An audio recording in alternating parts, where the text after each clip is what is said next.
Once, a long time ago, the Sani people were very poor.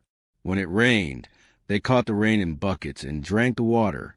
But when it didn't rain, their buckets went empty and the people went thirsty. Sometimes they were so thirsty that they could not move. Among the Sani was a hero, a man named Jinfenroga. Jinfenroga was not only strong, but also clever.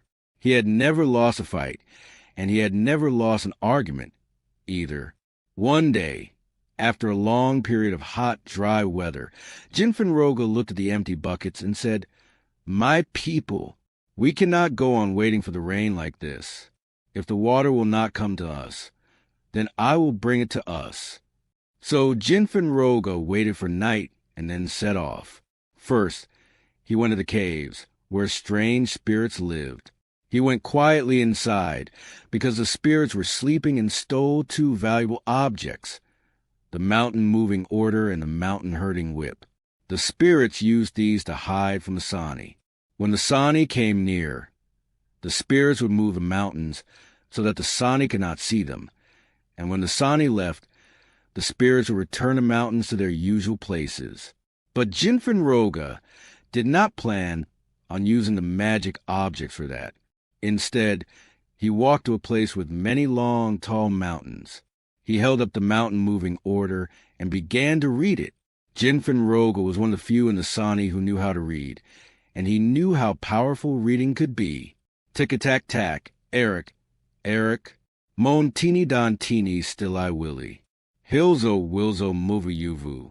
Wackily, wackily, whack. As he read the magic words, the mountain began to move. At first, they only shook slightly, like a child waking from a deep sleep. But slowly, they began to jump and run, as if they had grown feet and were in a hurry to get somewhere. But before the mountains could run away, Jinfenroga unfurled the mountain-herding whip and swung it with all his strength. Whoosh! The whip struck the ground, and all the mountains screamed in fear. Or they would have if mountains could talk. They all moved into one group, some so scared they were shaking, and waited to hear what Jinfenroga had to say. "Mountains, my people have been thirsty for too long. I am going to build a dam, and you are going to help me. You will come with me to the river and lie down, so that I can dam the water and my people will always have something to drink. Understood?" If the mountains had heads, they would have been nodding them furiously. So Jinfenroga set off with the mountains. They walked through the hills, up and down, straight and around. When a mountain was too slow, Jinfenroga opened the mountain-moving order and said some magic words. "Hurry uppus." And when a mountain moved away from the group, he unfurled a mountain-herding whip and swung at them. Soon, all the mountains were moving quickly and orderly. None of the spirits seemed to be following them either, but as they passed through a certain field, the sun was starting to rise. In this field lived a magic rooster. Every morning, the rooster crowed to wake up the spirits. This morning was no different.